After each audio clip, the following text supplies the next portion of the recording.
শুভেচ্ছা সহ সকলকে স্বাগত জানাচ্ছি চ্যানেল আই সংবাদে। এখনকার আয়োজন নিয়ে আপনাদের সাথে আছি আমি ফাবলিহা বুশরা। শুরুতেই চলুন দেখে নিই ফ্রেশ আটা ময়দা সুজি সংবাদ শিরোনামগুলো। গণভোটের মাধ্যমে জুলাই সনদ বাস্তবায়নে জাতীয় ঐকমত্য কমিশনের সুপারিশ, নোট অফ ডিসেন্টের বিষয়েও সরকারের দায়িত্বে। ঐকমত্য কমিশন ঐক্যের বদলে অনৈক্যের সুপারিশ করেছে বলে বিএনপির দাবি। জোটবদ্ধ নির্বাচনে দলীয় প্রতীক নিয়ে আরপিও সংশোধনীতে আপত্তি।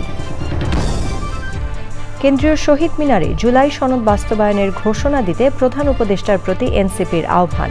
সুপারিশ জমা, জুলাই শহীদ ও জনগণের বড় অর্জন মন্তব্য। মিয়ানমারের গৃহযুদ্ধ সমাধানে পূর্ব তিমুরের প্রেসিডেন্টের আগ্রহ প্রকাশ, প্রয়োজনে ব্যক্তিগতভাবে কাজ করার প্রত্যয় ঘোষণা। এবং উৎসব মুখর পরিবেশে স্বর্ণ কিশোরী নেটওয়ার্ক ফাউন্ডেশনের প্রতিষ্ঠা বার্ষিকী উদযাপন, কিশোরীদের আত্মবিশ্বাস ও নেতৃত্ব বিকাশে কাজ করার প্রত্যয়। ভূমিকম্প সহনীয় মোস্ট ডিউরেবল দেশের প্রথম থার্মেক্স রড সালাম স্টিল। সালাম স্টিল বোঝে ডিউরেবিলিটি। সালাম স্টিল, মোস্ট ডিউরেবল স্টিল। সংবাদ শিরোনামগুলো জানাচ্ছিলাম। এখনকার সংবাদ আয়োজন একই সঙ্গে চ্যানেল আইয়ের ইউটিউব চ্যানেল এবং চ্যানেল আইয়ের ওটিটি প্ল্যাটফর্ম আই স্ক্রিনে লাইভ স্ট্রিম হচ্ছে। এবার জানাবো বিস্তারিত। গণভোটের মাধ্যমে সংবিধান সংস্কারের জন্য আদেশ দিয়ে সরকারকে জুলাই সনদ বাস্তবায়নের সুপারিশ করেছে জাতীয় ঐকমত্য কমিশন। একইভাবে নোট অফ ডিসেন্টের 48টি বিষয় কিভাবে গণভোটের প্রশ্ন প্যাকেজ আকারে গণ্য হবে তাও সরকারের উপর ছেড়ে দিয়েছে কমিশন। সুপারিশে আগামী নির্বাচিত সংসদ সংবিধান সংস্কার পরিষদ প্রথম 270 দিনের মধ্যে সংবিধান সংশোধন, বিয়োজন, পরিমার্জন করার ক্ষমতা পাবে। জান্নাতুল বাকিয়া কেকার রিপোর্ট। দুপুরে যমুনায় প্রধান উপদেষ্টার কাছে জুলাই সনদ বাস্তবায়নের সুপারিশমালা হস্তান্তর করে জাতীয় ঐকমত্য কমিশন। এরপরই জুলাই সনদ বাস্তবায়নের সুপারিশমালা নিয়ে জাতীয় ঐকমত্য কমিশনের সংবাদ সম্মেলন। রাজধানীর ফরেন সার্ভিস একাডেমিতে সংবাদ সম্মেলনে জুলাই জাতীয় সনদ সংবিধান সংস্কার বাস্তবায়ন আদেশ 2025-এর বিশদ তুলে ধরেন কমিশনের সহসভাপতি ডক্টর আলী রিয়াজ। সনদ বাস্তবায়নের রূপরেখায় 3টি ভাগে সুপারিশ করে কমিশন। আমরা সরকারকে অনুরোধ করেছি, পরামর্শ দিয়েছি যে সরকার যেন অবিলম্বে একটি আদেশ জারি করে। এই আদেশের বিষয় হবে জুলাই জাতীয় সনদ 2025 সংবিধান সংস্কার বিষয়। সরকারের এই আদেশে অধীনে সরকার একটি গণভোটের আয়োজন করবেন। সরকারকে জুলাই জাতীয় সনদ সংবিধান সংস্কার বাস্তবায়ন আদেশ 2025 জারির পর থেকে জাতীয় নির্বাচনের দিন পর্যন্ত যে কোনো সময় গণভোট আয়োজনের সুপারিশ করে কমিশন। এর জন্য নির্বাচন কমিশনের সাথে সরকারকে আলোচনা সুপারিশ করে।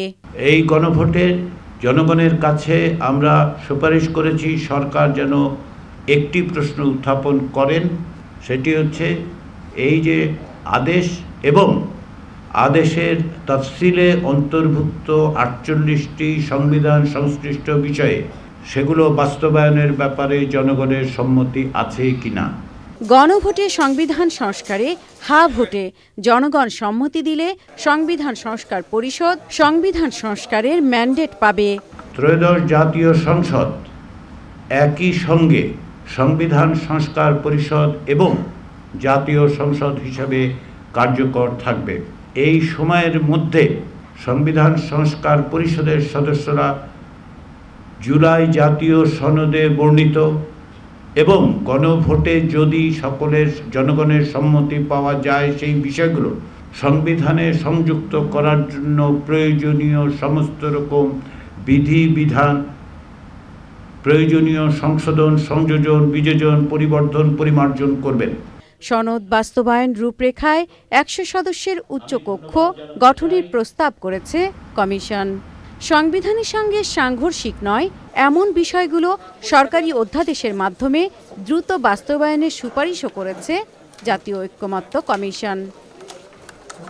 জান্নাতুল বাকিয়া কেকা, চ্যানেল আই, ঢাকা। বিএনপির স্থায়ী কমিটির সদস্য সালাউদ্দিন আহমদ বলেছেন, জাতীয় ঐক্যমত্য কমিশন ঐক্যের বদলে অনৈক্যের সুপারিশ করেছে। সচিবালয়ে আইন উপদেষ্টা ডক্টর আসিফ নজরুলের সাথে বৈঠকের পর সাংবাদিকদের বলেন, বিএনপির সাথে আলোচনা না করে ঐক্যমত্য কমিশন প্রধান উপদেষ্টার কাছে অনেক সুপারিশ জমা দিয়েছে, যেগুলোর সাথে একমত নয় বিএনপি। স্থায়ী কমিটির সদস্য আমির খসরু মাহমুদ চৌধুরী বলেন, জাতীয় নির্বাচনের দিন হতে হবে গণভোট। মইনুল হাসানের রিপোর্ট। মঙ্গলবার বিকেলে সচিবালয়ে আইন উপদেষ্টা ডক্টর আসিফ নজরুলের সঙ্গে বৈঠক করেন বিএনপির স্থায়ী কমিটির সদস্য সালাউদ্দিন আহমদ। জোটভুক্ত নির্বাচন করলেও নিজ দলের প্রতীকে ভোট করতে হবে, আরপিওর এমন সংশোধনীর বিরোধিতা করে আগের বিধান বহাল রাখার অনুরোধ জানিয়েছে বিএনপি। বৈঠক শেষে সাংবাদিকদের প্রশ্নোত্তরে জাতীয় ঐক্যমত কমিশন সহ বিভিন্ন বিষয়ে কথা বলেন তিনি। সুপারিশ যা দেওয়ার দিয়েছে, আমার মনে হয় জাতীয় ঐক্যমত্য কমিশন নিষ্কৃতি হওয়ার জন্যই কিছু সুপারিশ দিয়ে তারা কার্যক্রম সমাপ্ত করতে চেয়েছে। এটা আশা করি পুঙ্খানুপুঙ্খ আলোচনা করবেন, বিবেচনায় নেবেন এবং যেটা আইনানুগ হবে এবং সাংবিধানিক ভিত্তি থাকবে, যে প্রক্রিয়ায় গেলে আমরা একটা নিয়মতান্ত্রিক পদ্ধতিতে নির্বাচন করতে পারবো, সেই প্রক্রিয়াতে তারা গ্রহণ করবেন। গুলশানে বিএনপি চেয়ারপারসন রাজনৈতিক কার্যালয়ে দলের মহাসচিব মির্জা ফখরুল ইসলাম আলমগীরের সঙ্গে সৌজন্য সাক্ষাৎ করেন ঢাকা নিযুক্ত ব্রিটিশ হাইকমিশনার সারা কুক। বৈঠক শেষে গণমাধ্যমের সঙ্গে কথা বলেন বিএনপির স্থায়ী কমিটির সদস্য আমির খসরু মাহমুদ চৌধুরী। এই ব্যাপারে আলোচনার কোনো সুযোগ নাই। নির্বাচনের দিন 2টা ব্যালটের মাধ্যমে গণভোট হবে। নির্বাচন প্রার্থীর পক্ষে ভোট প্রদান করা হবে। এর বাইরে যাওয়ার কোনো সুযোগ নাই। এটা বিএনপির প্রথম দিন থেকে অবস্থান, এখনও সেই অবস্থানের কোনো পরিবর্তন হয়নি, আগামী দিনেও সেটার কোনো পরিবর্তন হবে না। এ সময় বিএনপির ভারপ্রাপ্ত চেয়ারম্যান তারেক রহমানের দেশে আসা প্রসঙ্গে আমির খসরু বলেন, দিনক্ষণ নির্ধারিত হয়নি, কিন্তু খুবই দ্রুত তিনি দেশে ফিরবেন। তারা তো বাংলাদেশের। Monirul Hasan, channel I, Dhaka. প্রধান উপদেষ্টা ডক্টর মোহাম্মদ ইউনূসকে তার উপদেষ্টাদের সাথে নিয়ে কেন্দ্রীয় শহীদ মিনারে জুলাই সনদ বাস্তবায়নের ঘোষণা দেওয়ার আহ্বান জানিয়েছেন জাতীয় নাগরিক পার্টি এনসিপির মুখ্য সমন্বয়ক নাসির উদ্দিন পাটোয়ারি। মঙ্গলবার জাতীয় প্রেস ক্লাবে এনসিপির জুলাই সনদ বাস্তবায়নের রূপরেখা শীর্ষক গোল টেবিল বৈঠকে এ আহ্বান জানান তিনি। তার দাবি, ঘোষণা অনুষ্ঠানে জুলাই আন্দোলনের শহীদ পরিবার ও আহতদেরও রাখতে হবে। ওই দিনই এনসিপি সনদে সই করবে বলেও জানান তিনি। নাসির উদ্দিন পাটোয়ারি বলেন, রক্তের ট্যাঙ্কার দিয়ে কেউ রাজনীতি করতে চাইলে বুলেট রেভলিউশনের পর ব্যালট রেভলিউশনের মাধ্যমে মানুষ জবাব দেবে। তিনি বলেন, দলীয় দাস হিসেবে কেউ সংস্কার রুখতে চাইলে সেফ এক্সিট পাবেন না তারা, মানুষ তাদের বিচার করবেই। আমরা জুলাই বিক্রি করতে আসি নাই, আমরা জুলাইকে তার রাইটটাকে রাখার জন্য আপ্রাণ প্রচেষ্টা চালিয়ে যাচ্ছি। ডক্টর ইউনূস সেই 3 তারিখে যেভাবে দেওয়া হয়েছিল, ডক্টর ইউনূস শহীদ মিনারে যাবেন তার উপদেষ্টা বর্গকে নিয়ে, উনি সেখানে আদেশ জারি করবেন, সাইন করবেন। যদি এটাতে সম্মত হন, আমরাও শহীদ মিনারে যাব, ওইখানে আমরা সাইন করে দিব। এবং ডক্টর ইউনূসকে অবশ্যই যমুনা থেকে কোনো সাইন চলবে না, সচিবালয় থেকে কোনো সাইন চলবে না, ওনার জনগণের সম্মুখে উপস্থিত হতে হবে। জাতীয় নাগরিক পার্টির আহ্বায়ক নাহিদ ইসলাম বলেছেন, ইতিহাসের দায় রয়েছে এমন শক্তির সাথে নির্বাচনে জোট করছে না এনসিপি। মঙ্গলবার রাজশাহীতে এক সংবাদ সম্মেলনে তিনি একথা বলেন। নাহিদ বলেন, সংস্কারের বিষয়ে যারা বাংলাদেশের পক্ষে তাদের সাথে নির্বাচনী জোট করবে এনসিপি। ক্ষমতার লোভে যদি কেউ জাতীয় ঐক্য ভেঙে দেয় তাহলে হিতে বিপরীত হবে বলেও মন্তব্য করেন নাহিদ। সরকার টেকাতে কষ্ট হবে বলেও তিনি মনে করেন। রাজশাহী প্রতিনিধির পাঠানো তথ্যে তাফিমুল ইসলামের রিপোর্ট। সাংগঠনিক ধারা আরও মজবুত করতে দেশের বিভিন্ন জেলা সফর করছেন জাতীয় নাগরিক পার্টির কেন্দ্রীয় নেতারা। এরই ধারাবাহিকতায় মঙ্গলবার রাজশাহী বিভাগের 8 জেলা ও রাজশাহী মহানগরের আহ্বায়ক সদস্য সচিব প্রার্থীদের সাক্ষাৎকার নেন দলটির আহ্বায়ক নাহিদ ইসলাম। অনুষ্ঠান শেষে সংবাদ সম্মেলনে শাপলা প্রতীক না দেওয়া ইসির স্বেচ্ছাচারিতা মন্তব্য করে নাহিদ ইসলাম বলেন, সংস্কার ও বাংলাদেশের পক্ষে যারাই থাকবে তাদের সাথে জোট করবে এনসিপি। সংস্কার বিষয়ে আমরা দেখব যে কারা বাংলাদেশের পক্ষে, জনগণের পক্ষে দাঁড়াচ্ছে এবং আমাদের সাথে সহযোগিতা করছে, সে বিষয়ে সেই জায়গা থেকে জোটের বিষয়ে বা কোনো ধরনের নির্বাচনী সম্মতের বিষয়ে আমরা চিন্তা ভাবনা করতে পারি। কিন্তু যদি সংস্কারের বিপক্ষে কেউ দাঁড়ায়, যদি বাংলাদেশের মানুষের স্বাধীনতা, সার্বভৌমত্বের যে নতুন আকাঙ্ক্ষা তৈরি হয়েছে তার বিরুদ্ধে দাঁড়ায়, এই ধরনের কোনো শক্তির সাথে বা যাদের ইতিহাসের অনেক দায়ভার রয়েছে, এই ধরনের কোনো শক্তির সাথে আমরা জোটে যাওয়ার ক্ষেত্রে আমাদেরকে অনেকবার ভাবতে হবে।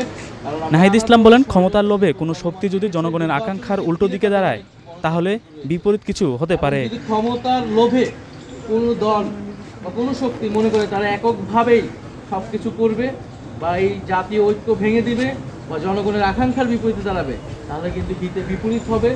তারা সংসদ টিকাতে পারবে না, সরকার টিকাতে তাদের কষ্ট হবে এবং জনগণের যে আস্থা, সেই আস্থা দিয়ে তাদের পাবে না। এই মুহূর্তে তত্ত্বাবধায়ক সরকার ফিরিয়ে আনার কোনো সুযোগ নেই জানিয়ে নাহিদ ইসলাম বলেন, অন্তর্বর্তী সরকারের প্রধান ডক্টর মোহাম্মদ ইউনূসের অধীনেই আগামী জাতীয় নির্বাচন হতে হবে। এবং সরকারের কাছে তাফহিমুল ইসলাম, চ্যানেল আই। নির্বাচনী জোট করলেও নিজ প্রতীকে ভোট করতে হবে, আরপিওর এমন সংশোধনী নিয়ে বিএনপির বিরোধিতার সমালোচনা করেছে বাংলাদেশ জামায়াতে ইসলামী। দলের সেক্রেটারি জেনারেল মিয়া গোলাম পারওয়ার বলেছেন, এই বিধান আবার পরিবর্তনের বিরোধী জামায়াত। দুপুরে নির্বাচন ভবনে প্রধান নির্বাচন কমিশনার এএমএম নাসির উদ্দিনের নেতৃত্বে কমিশনের সাথে বৈঠক করে দলটি। পরে দলের এই নেতা বলেন, নভেম্বরে গণভোট করতে হবে। একসাথে জাতীয় নির্বাচন ও গণভোট করতে গেলে সংঘর্ষ হতে পারে। ইসলামী ব্যাংকসহ কিছু প্রতিষ্ঠানের কর্মকর্তাদের নির্বাচনের দায়িত্ব না দিতে বিএনপির দাবির সমালোচনাও করেন মিয়া গোলাম পারওয়ার। সম্প্রতি উপদেষ্টা পরিষদে যেটা সংশোধন হয়েছে যে প্রত্যেকটি রাজনৈতিক দল তার জন্য নির্ধারিত প্রতীকেই তিনি নির্বাচন করবেন, একটি দলের পক্ষ থেকে এসে এটাকে আবার সংশোধন করার জন্য বলা হয়েছে, এটাকে আপত্তি জানানো হয়েছে। ওনারা বলেছেন যে এই সংশোধনটা পরিবর্তন করতে হবে, আমাদের দাবি মানতে হবে। এটা আমাদের এক নেতার সঙ্গে একজন উপদেষ্টার কথা হয়েছে, একটা জেন্টলম্যান এগ্রিমেন্ট হয়েছে।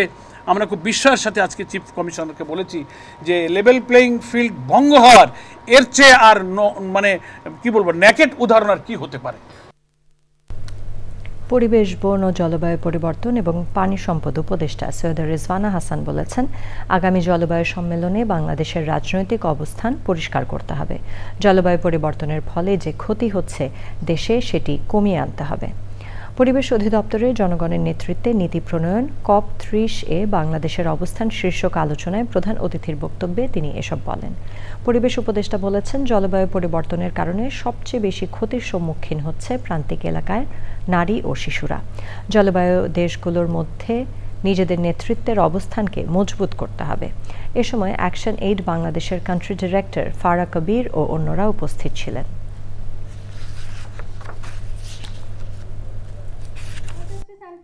ফার্স্ট কল হইতে হবে আমাদের ডেভেলপমেন্ট প্যারাডাইম শিফট করা এবং মিটিগেশন করা। এখন আমাদের অ্যাডাপ্টেশনের যে ক্লেমটা, এটা কিন্তু একটা সায়েন্টিফিক ক্লেম। এখন যে ফিগারগুলো আমরা বলি, এগুলা কিন্তু সায়েন্টিফিক অ্যানালাইসিসের বেসিসে বলি। তো আপনি কি ভাবতে পারেন বসে যে এই টাকাটা যখন আপনার আসবে না, তখন আসলে আপনার কি অবস্থা হবে? আসবে এমন লক্ষণ আমার কাছে এখনো স্পষ্ট নয়। ফলে নিজেদের প্রিপেয়ারনেস বাড়াতে হবে। মিয়ানমারের চলমান গৃহযুদ্ধ সমাধানে আগ্রহ প্রকাশ করেছেন পূর্ব তিমুরের প্রেসিডেন্ট জোসে রামোস হোর্তা। এপির সাথে সাক্ষাৎকারে শান্তিতে নোবেলজয়ী জোসে বলেন, প্রয়োজনে তিনি ব্যক্তিগতভাবে এই সংঘাত সমাধানে কাজ করবেন। তার দেশ প্রভাবশালী আঞ্চলিক জোট আসিয়ানের সদস্যপদ পাওয়ার পরদিনই তিনি এই মন্তব্য করলেন। আমিনা রহমান সুপ্তের রিপোর্ট। পূর্ব তিমুর তেমুর লেস্তে নামেও পরিচিত। ইন্দোনেশিয়া ও অস্ট্রেলিয়ার মাঝে অবস্থিত এ দেশটি 4 শতাব্দীর বেশি সময় পর্তুগালের উপনিবেশে থাকার পর 1975 সালে স্বাধীনতা ঘোষণা করে। এরপরই ইন্দোনেশিয়া আক্রমণ করে। প্রাণঘাতী সংঘাত শেষে জাতিসংঘের পর্যবেক্ষণে গণভোটের মাধ্যমে 1999 সালে দেশটি স্বাধীনতার পথে এগিয়ে যায়। মালয়েশিয়ার রাজধানীতে আসিয়ানের বার্ষিক সম্মেলনের ফাঁকে বিস্তৃত সাক্ষাৎকারে president Jose Ramos Horta APK বলেন, তার দেশ যদিও অঞ্চলের নবীনতম ও দরিদ্রতম দেশগুলোর একটি, তবু জনসমর্থন ও নেতৃত্বের কূটনৈতিক অভিজ্ঞতা যথেষ্ট গভীর। We keep the peace in the country. We do not allow Timor-Leste to fall into conflict. জনগণের সঙ্গে ঘনিষ্ঠ সম্পর্ক রাখতে পারাটাই শান্তির ভিত্তি স্থাপনের বড় পদক্ষেপ বলে মনে করেন তিনি। সংঘাত অবসানের অভিজ্ঞতার কথা উল্লেখ করে তিনি বলেন, পূর্ব তিমুরকে চীনের সঙ্গে ঘনিষ্ঠ সম্পর্ক বজায় রাখার পাশাপাশি যুক্তরাষ্ট্র, অস্ট্রেলিয়া ও অন্যান্য পশ্চিমা দেশের সঙ্গে সম্পর্ক রক্ষায় তিনি সহায়তা করেছেন। 1996 সালে হোর্তা শান্তিতে নোবেল পুরস্কারে ভূষিত হয়। Amina Rahman Supti, channel I. উৎসব মুখর পরিবেশে স্বর্ণ কিশোরী নেটওয়ার্ক ফাউন্ডেশনের 13তম প্রতিষ্ঠা বার্ষিকী উদযাপন করা হয়েছে। দিনব্যাপী আয়োজনে সারা দেশ থেকে স্বর্ণ কিশোরী ও স্বর্ণ কিশোররা উপস্থিত ছিলেন। স্বর্ণ কিশোরী ফাউন্ডেশনের চেয়ারম্যান ও সিইও ফারজানা ব্রাউনিয়া বলেন, স্বর্ণ কিশোরী নেটওয়ার্ক কিশোরীদের আত্মবিশ্বাস ও নেতৃত্ব বিকাশে কাজ করছে। আগামীতে বাল্যবিবাহ প্রতিরোধ, কৈশোরকালীন পুষ্টি এবং সামাজিক সচেতনতা বাড়াতে এ সংগঠনটি আরও বলিষ্ঠ ভূমিকা পালন করবে। জাকি আক্তারের রিপোর্ট। 2013 সালে বিভাগীয় পর্যায়ের কিশোরী কিশোরদের বয়ঃসন্ধি স্বাস্থ্য সচেতনতা নিয়ে স্বর্ণ কিশোরী ফাউন্ডেশনের যাত্রা শুরু। এরপর জেলা পর্যায়ে শেষ করে 4 কোটি শিক্ষার্থী নিয়ে 490টি উপজেলায় কিশোরী কিশোর সুরক্ষা ক্লাব গঠন করা হয়। সেই স্বর্ণযাত্রার 12 বছর পেরিয়ে 13তম প্রতিষ্ঠা বার্ষিকী। বিশ্ব সাহিত্য কেন্দ্রে সারা দেশ থেকে বিভিন্ন শিক্ষা প্রতিষ্ঠানের ক্লাব লিডার, শিক্ষক, শিক্ষার্থী, অভিভাবকদের অংশগ্রহণে এক প্রাণবন্ত মিলন মেলার দিনব্যাপী আয়োজন। আজকে যে গুরু দায়িত্ব তিনি আমাদেরকে দিয়েছেন সেটা আমরা সর্বাধিক চেষ্টা করব পালন করার। উপজেলার প্রত্যেকটা স্কুলে মোটামুটিভাবে স্বর্ণ কিশোরী ক্লাব প্রতিষ্ঠা করেছি। তোমাদের সকলের জীবন সকলের স্বপ্নের মতো হোক এবং তোমার জীবন অন্য অনেকের জন্য আশীর্বাদ বয়ে আনো। এইখানে আপনি যে কথাটি দিবেন সেই কথাটা আপনার রাখতে হবে, পালন করতে হবে এবং ওয়াদাটা পূরণ করতে হবে। স্বর্ণ কিশোরী ফাউন্ডেশনকে আরও উদ্যমে এগিয়ে নিতে 3টি ক্যাটাগরি নির্ভীক স্বর্ণ কিশোরী, নির্ভীক সংগঠন ও নির্ভীক শিক্ষক সম্মাননা দেওয়া হয়। কি খাবো, বাল্য বিয়ে হবে কিনা, আমাদের সরকার কিভাবে চলবে, এই সিদ্ধান্তগুলো আমরা নিব, জনগণ। সুতরাং আমরা যখন ডিসাইড করব, ডিসিশন মেকিং যখন আমাদের হাতে থাকবে, তখন আমাদের কথাই শুনবে, তখনই আমরা গড়ে তুলতে পারবো আমাদের স্বপ্নের সোনার বাংলাদেশ। আমরা আমাদের বাচ্চাদেরকে কথা বলার সুযোগ দিই, তারাই তো এই দেশটাকে পরিবর্তন এনে দিয়েছে। যারা ত্যাগ করেছে তাদের প্রতি আপনাদের ন্যূনতম সহযোগিতার হাত প্রসারিত করুন। তুমি সবসময় মনে রাখবে যে এইটাই হচ্ছে সেই বেদনা, যেই বেদনা না নিলে পরে সমাজকে বদলানো যায় না। আগামীতে স্বর্ণ কিশোরী ফাউন্ডেশন সব প্রতিকূলতা পেছনে ফেলে এগিয়ে যাবে, সেই কামনায় সবাইকে নিয়ে দিনটি উদযাপন করে Swarna Kishori foundation. Zakia Akter, Channel I, Dhaka. এবার জানাবো ভোটের হাওয়া।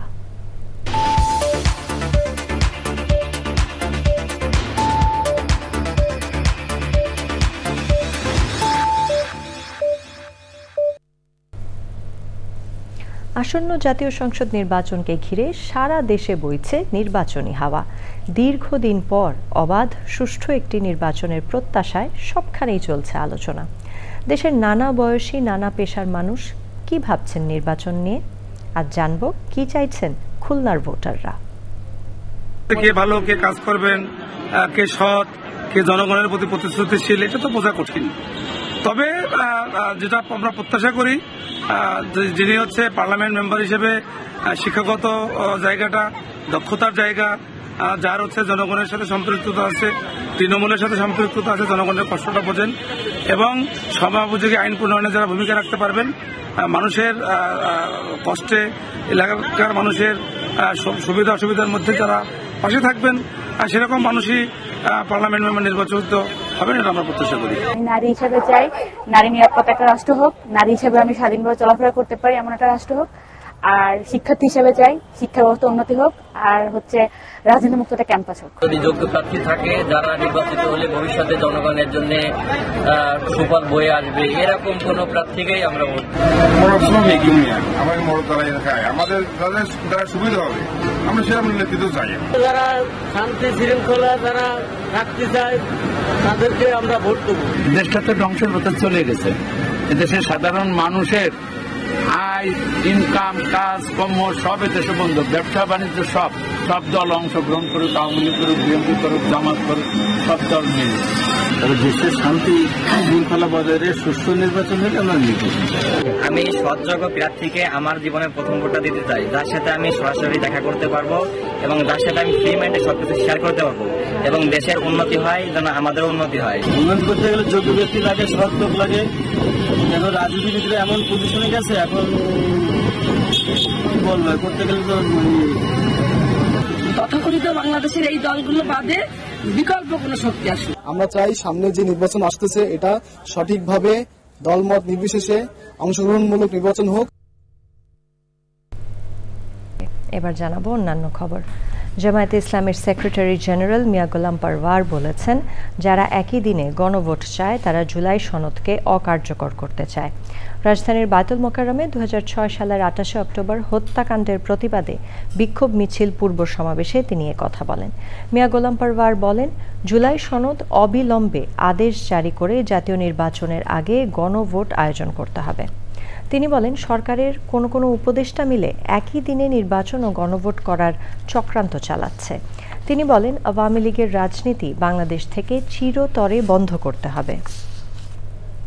জুলাই সনদ অবিলম্বে আদেশ জারি করে জাতীয় নির্বাচনের পূর্বে গণভোট দিতে হবে। আমরা শুনতে পাচ্ছি একটি দলকে খুশি করার জন্য সরকারের অভ্যন্তরের কেউ গণভোটকে উপেক্ষা করে একই দিনে জাতীয় নির্বাচন এবং গণভোটের প্রহসনের পায়তারা করছেন। প্রিয় দর্শক, আপনারা দেখছেন চ্যানেল আই সংবাদ। সময় হয়ে গেল একটি বিরতি নেবার। বিরতির পর অন্যান্য খবরের সাথে আরো জানিয়ে ফিরব। নিউ ইয়র্কের মেয়র নির্বাচনে জনমত জরিপে এগিয়ে ডেমোক্র্যাট প্রার্থী জোহরান মামদানি। বাংলাদেশি বংশোদ্ভূত এশীয়দের কাছেও তুমুল জনপ্রিয়। বিরতির পর সাথে থাকার জন্য ধন্যবাদ সবাইকে। চট্টগ্রাম বন্দর কর্তৃপক্ষ এবং গ্রামীণ হেলথ টেকের আয়োজনে দিনব্যাপী বন্দর সুখী স্বাস্থ্য মেলা হয়েছে। চট্টগ্রাম বন্দর ক্রীড়া কমপ্লেক্স চত্বরে মেলার উদ্বোধন করে বন্দরের চেয়ারম্যান বলেছেন, বন্দরের 5,000-এর বেশি শ্রমিক কর্মচারী এবং তাদের পরিবারবর্গ গ্রামীণ হেলথ টেকের ডিজিটাল স্বাস্থ্যসেবা পাওয়ার যুগে প্রবেশ করলেন। চট্টগ্রাম থেকে ইকবাল হোসেনের ক্যামেরায় চৌধুরী ফরিদের রিপোর্ট। চট্টগ্রাম বন্দরের শ্রমিক কর্মচারী এবং তাদের পরিবারের জন্য গ্রামীণ হেলথ টেকের ডিজিটাল স্বাস্থ্যসেবা পেতে সমঝোতা চুক্তি সই হয়েছে। এ উপলক্ষে চট্টগ্রাম বন্দর কর্তৃপক্ষ দিনব্যাপী স্বাস্থ্য মেলার আয়োজন করে। মেলায় গ্রামীণ ফোন এবং গ্রামীণ ফোনের বিভিন্ন প্রতিষ্ঠান সহ সরকারি বেসরকারি হাসপাতাল ও স্বাস্থ্য সংস্থার স্টল অংশ নেয়। যে অ্যাম্বু ফার্স্ট হচ্ছে বাংলাদেশের একমাত্র একটা সিঙ্গেল প্ল্যাটফর্ম যেখান থেকে আপনার অ্যাম্বুলেন্স খুব সহজে অ্যাম্বুলেন্সটা পেয়ে যাবেন। কেউ প্লে স্টোর থেকে সুখী অ্যাপ ইনস্টল করে, তারপর সুখী অ্যাপটা ওপেন করে, তখন তারা দেখতে পারবে সেখানে বিভিন্ন রকম ফ্যাসিলিটিস আছে। এখানে গ্রামীণ ফোনের হোম সলিউশন প্যাকেজগুলো নিয়ে আসছিলাম, যেটা হলো একটা অ্যাপসের মাধ্যমে আপনি যে কোনো ডিভাইস আপনি ইউজ করতে পারছেন। চট্টগ্রাম বন্দরের চেয়ারম্যান বলেন, সুস্থ কর্মী বাহিনী একটি সফল প্রতিষ্ঠানের মূল শক্তি। তাই স্বাস্থ্য সচেতনতা বৃদ্ধির লক্ষ্যে বন্দরের এই উদ্যোগ। কিন্তু বন্দর কর্তৃপক্ষ আজকে যে কাজটা করলেন, তার যে এমপ্লয়ি আছে এবং তাদের পরিবার, এনাদের জন্য আমাদের কাছ থেকে একটা প্যাকেজ নিলেন, একেবারে নিশ্চিত করলেন সুখী অ্যাপসের মাধ্যমে 20 টাকায় আপনি একজন MBBS ডাক্তারের প্রেসক্রিপশন পাবেন। প্রত্যেকেরই হলো পরিবারের 24 ঘন্টা যাতে আমরা স্বাস্থ্যসেবাটা নিশ্চিত করতে পারি, সেই জন্য এই সুখী অ্যাপের সাথে আমরা আজকে সংযুক্ত হলাম এবং আমরা এর মাধ্যমে 24/7 মেডিকেল সার্ভিসটা আমাদের টোটাল এমপ্লয়ীদের জন্য ইনক্লুডিং তাদের ফ্যামিলি সবার জন্য নিশ্চিত করতে পারছি। এটা একটা যুগান্তকারী একটা পদক্ষেপ আমাদের জন্য। বন্দরের কর্মকর্তা কর্মচারী এবং অংশগ্রহণকারীরা এমন উদ্যোগের প্রশংসা করেন। Chowdhury Farid, channel I, Chittagong. নিটল টাটা আন্তর্জাতিক সংবাদ।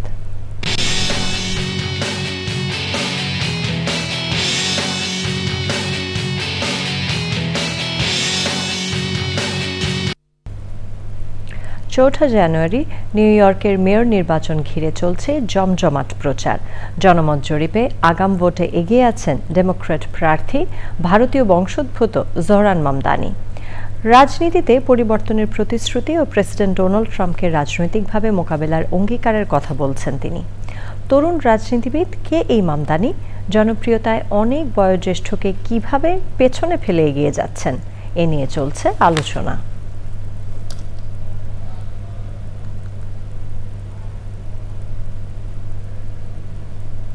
এবার জানাবো কৃষি সংবাদ।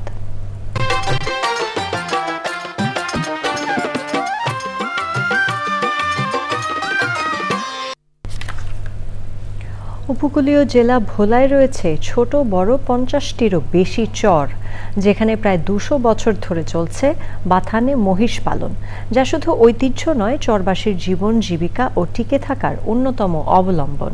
তবে সংশ্লিষ্টরা বলছেন, মহিষের জাত উন্নয়ন, চারণভূমির সংকট নিরসন এবং প্রাকৃতিক দুর্যোগ মোকাবেলায় কার্যকর উদ্যোগ জরুরি। ভোলা থেকে হারুনুর রশিদের তথ্যে জহির মুন্নার রিপোর্ট। নদীবেষ্টিত দ্বীপ জেলা ভোলা, এখানে রয়েছে প্রকৃতির অপার সৌন্দর্য, স্রোতস্বিনী নদী আর সবুজে মোড়ানো চরাঞ্চল। প্রায় 2 শতাব্দী ধরে এখানকার মানুষের জীবনের সঙ্গে গভীরভাবে জড়িয়ে আছে মহিষ পালন। সরকারি হিসাবে জেলায় মহিষের সংখ্যা 1,24,000-এর মতো, যা থেকে প্রতিদিন 35 থেকে 40,000 লিটার দুধ উৎপাদন হয়। এই দুধ ও দুগ্ধজাত পণ্যকে ঘিরে গড়ে উঠেছে হাজারো মানুষের জীবিকা। তবে তারা বলছে, দিন দিন কমছে প্রাকৃতিক চারণভূমি, বাড়ছে তৃণ সংকট আর ঘন ঘন প্রাকৃতিক দুর্যোগে হুমকির মুখে পড়ছে তারা। বাতান্যও বাড়ছে, মহিষও বাড়ছে, রাখফালিও বাড়ছে, কিন্তু ঘাস কম আছে আর কি। এজন্য মহিষ নিয়ে আমরা অনেক আছি আর কি, কষ্টে আছি। মনে করেন আগে আসিল কম খামারি, অনেক খামারি বাইরে গেছে। এলাকাবাসীর দাবি, মহিষ খাতের টেকসই উন্নয়নে আধুনিক কিল্লা বা নিরাপদ আশ্রয় কেন্দ্র বাড়ানোর প্রয়োজন। দীর্ঘমেয়াদী সরকারি পরিকল্পনার মাধ্যমে যেই ইনব্রিডিংয়ের ফলে যে জাতটা নষ্ট হয়েছে, সেটাকে আবার পুনরুদ্ধার করার জন্য কাজ করা দরকার। মহিষ পালনের ঐতিহ্য ধরে রাখতে কৃত্রিম প্রজনন কেন্দ্র স্থাপনের কথা বলছে জেলা প্রাণী সম্পদ বিভাগ। যদি প্রজনন কেন্দ্র স্থাপিত হয়, তাহলে এখন 1 কেজি দুধ উৎপাদন হচ্ছে প্রতি গড়ে, সেখানে আমরা 3 কেজি দুধ উৎপাদন করতে সক্ষম হব। সংশ্লিষ্টদের প্রত্যাশা, মহিষের উন্নত জাত সংরক্ষণ ও পর্যাপ্ত চারণভূমি নিশ্চিত করা গেলে জেলার মহিষ ও দুগ্ধ শিল্প আরও সুসংহত হবে। Zahir Munna, channel I. এবার জানাবো প্রকৃতি সংবাদ।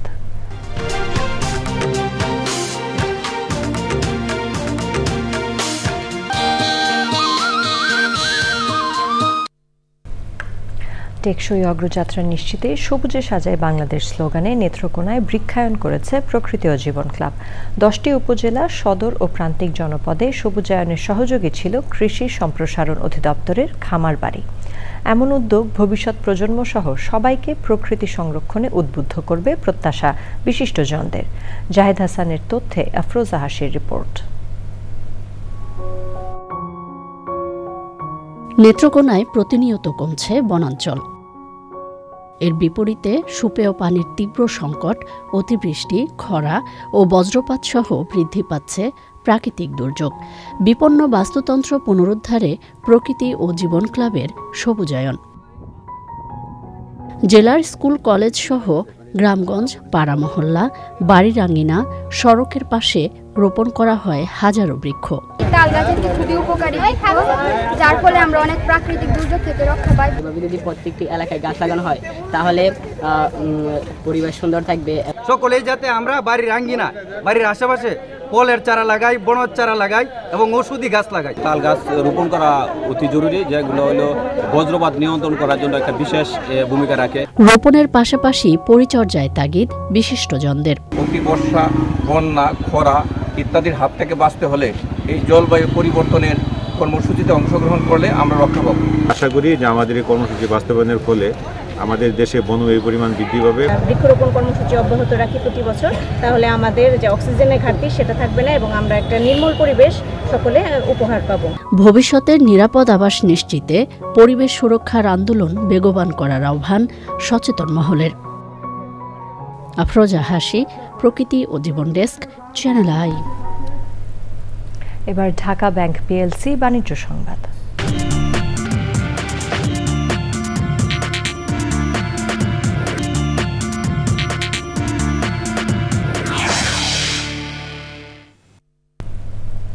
পরিচ্ছন্ন, সুস্থ ও সুন্দর দেশ গড়ার লক্ষ্যে গাইবান্ধায় চলছে হাইজিন ক্যাম্পেইন কর্মসূচি। জিইউকে রেসিডেন্সিয়াল মডেল স্কুল অ্যান্ড কলেজে অনুষ্ঠানে কর্মসূচির উদ্বোধন করেন জেলা প্রশাসক চৌধুরী মোয়াজ্জেম আহমদ। এ প্রকল্পের আওতায় গাইবান্ধার 2.5 লক্ষাধিক শিক্ষার্থী ডেটল হারপিক হাইজিন কারিকুলাম বইয়ের মাধ্যমে পাঠদান পাবে এবং শিক্ষা প্রতিষ্ঠানে সরবরাহ করা হবে প্রয়োজনীয় হাইজিন সামগ্রী। শেষে অতিথিরা শিক্ষক প্রশিক্ষণ ও সহায়ক কারিকুলাম বইয়ের মোড়ক উন্মোচন করেন।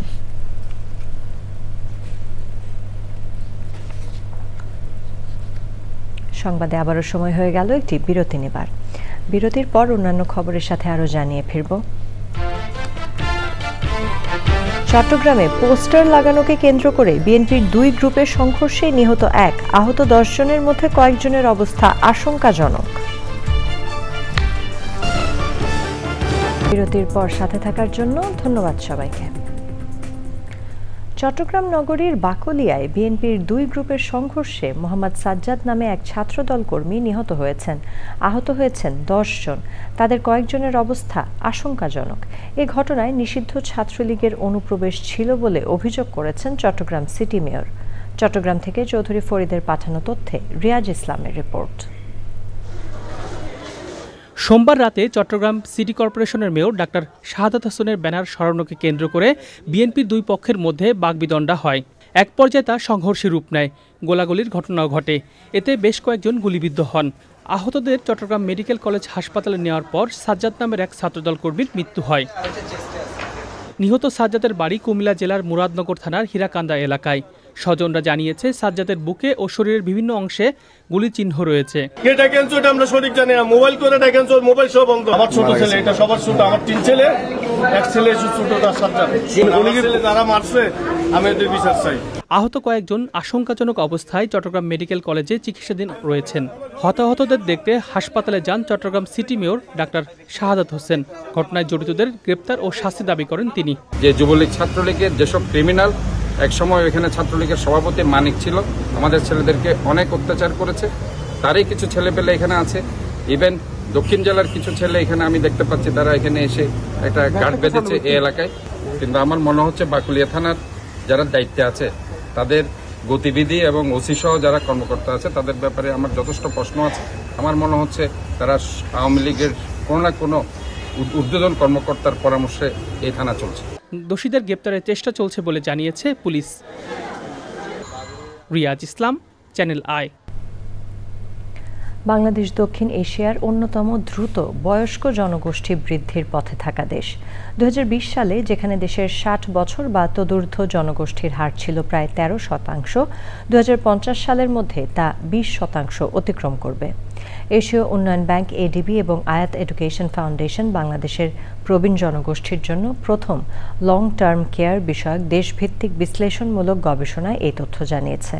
প্রতিবেদনে বলা হয়, এই পরিবর্তন স্বাস্থ্য ব্যবস্থা, সামাজিক সুরক্ষা এবং পারিবারিক কাঠামোর উপর প্রভাব ফেলবে। নগরায়ন, অভিবাসন এবং পারিবারিক কাঠামোর পরিবর্তনের কারণে প্রথাগত পারিবারিক যত্ন ব্যবস্থা চাপে পড়েছে। সমাজ কল্যাণ সচিব doctor Mohammad Abu Yusuf, ADB deputy country director Akira Matsunaga, Ayat education ফাউন্ডেশনের চেয়ারপারসন তাহসিন আমান এবং অন্যরা এ সময় বক্তব্য রাখেন। বক্তারা বৃদ্ধ বয়সে স্বাস্থ্য এবং মানসিক সেবা নিশ্চিত করতে দীর্ঘমেয়াদে পরিকল্পনা ও বিনিয়োগের আহ্বান জানান। বিএনপির ভারপ্রাপ্ত চেয়ারম্যান তারেক রহমানের 31 দফা বাস্তবায়নের লক্ষ্যে পুরনো ঢাকার ব্যবসায়ীদের নিয়ে লিফলেট বিতরণ করা হয়েছে। মৌলভীবাজার ব্যবসায়ী সমিতি, বেগমবাজার মৌলভীবাজার বণিক সমিতি, ইমামগঞ্জ ব্যবসায়ী সমিতি ও মিটফোর্ড ব্যবসায়ী সমিতির নেতাকর্মীদের নিয়ে বেচারাম দেউরি পায়রা চত্বর সহ আশপাশের এলাকায় লিফলেট বিতরণ করা হয়।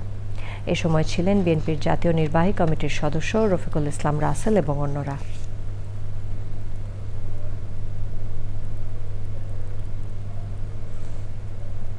তিন শতাধিক স্বেচ্ছা রক্তদাতাকে সম্মাননা জানিয়েছে কোয়ান্টাম ফাউন্ডেশন। মঙ্গলবার রাজধানীর কাকরাইলে এ আয়োজন করা হয়। কোয়ান্টামের সম্মাননা অনুষ্ঠানে প্রধান অতিথি ছিলেন ড্যাফোডিল ইন্টারন্যাশনাল ইউনিভার্সিটির উপাচার্য অধ্যাপক ডক্টর এম আর কবির। সভাপতিত্ব করেন কোয়ান্টাম ফাউন্ডেশনের পরিচালক এম রেজাউল হাসান। আয়োজনে আরও ছিলেন কোয়ান্টাম ফাউন্ডেশনের কোঅর্ডিনেটর ডক্টর মনিরুজ্জামান এবং অন্যরা। অতিথিরা স্বেচ্ছায় রক্তদাতাদের কৃতজ্ঞতা জানানোর পাশাপাশি তরুণ স্বেচ্ছা রক্তদাতাদের মানবিক সেবায় এগিয়ে আসার আহ্বান জানান। সংবাদে আবারও সময় হয়ে গেল একটি বিরতি নেবার। বিরতির পর খেলার খবরে জানিয়ে ফিরব। তুরস্কের ফুটবলে জুয়া ও ফিক্সিংয়ের ভয়াবহ চিত্র ফাঁস, 150-রও বেশি রেফারির জড়িত থাকার অভিযোগে তোলপাড়।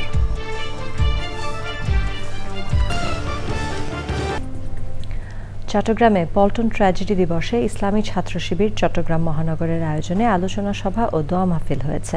প্রধান অতিথি ছিলেন বাংলাদেশ জামায়াতে ইসলামের সহকারী সেক্রেটারি জেনারেল মাওলানা মোহাম্মদ শাহজাহান।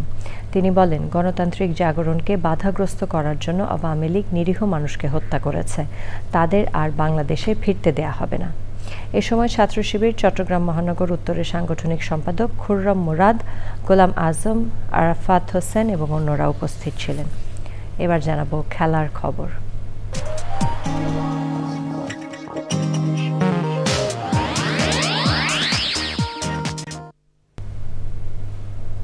তুরস্কের ফুটবলে জুয়া, বাজিকর চক্র ও ম্যাচ ফিক্সিংয়ের ভয়াবহ চিত্র তুলে ধরেছে সে দেশের ফুটবল ফেডারেশন। তুরস্কের পেশাদার ফুটবল লিগের ম্যাচ পরিচালনাকারী 150-র বেশি রেফারির বিরুদ্ধে ম্যাচ ফিক্সিংয়ে জড়িত থাকার অভিযোগ উঠেছে।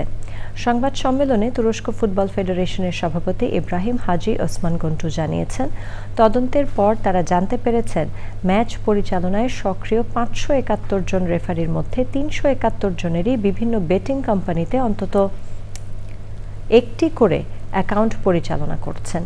এর মধ্যে 152 জন রেফারির অ্যাকাউন্টে নিয়মিত লেনদেনের তথ্য পাওয়া গেছে। 150-র মধ্যে 7 শীর্ষ রেফারি এবং 15 জন সহকারী রেফারির নাম রয়েছে। সন্দেহভাজন একজন গত 5 বছরে 18,227টি ম্যাচে বাজি ধরেছেন। তুর্কি ফুটবলকে দুর্নীতিমুক্ত করতে দ্রুত আইনি পদক্ষেপ নেওয়ার কথা জানিয়েছে সেদেশের ফুটবল ফেডারেশন।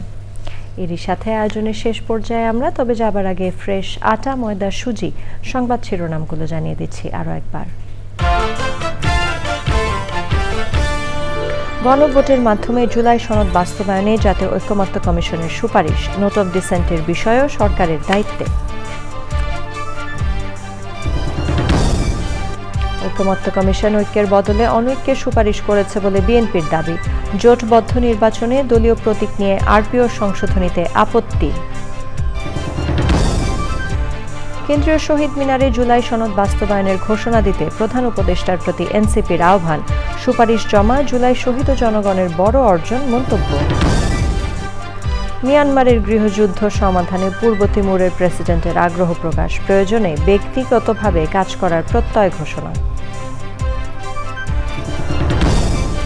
এবং উৎসব মুখর পরিবেশে স্বর্ণ কিশোরী নেটওয়ার্ক ফাউন্ডেশনের প্রতিষ্ঠা বার্ষিকী উদযাপন, কিশোরীদের আত্মবিশ্বাস ও নেতৃত্ব বিকাশে কাজ করার প্রত্যয়। চ্যানেল আই সর্বশেষ সংবাদ জানতে ভিজিট করুন channelionline.com-এ। যুক্ত থাকুন আমাদের সোশ্যাল মিডিয়া প্ল্যাটফর্মগুলোর সাথে। চ্যানেল আই সংবাদের এখনকার আয়োজন এ পর্যন্তই। এতক্ষণ আমাদের সাথে থাকার জন্য ধন্যবাদ সবাইকে।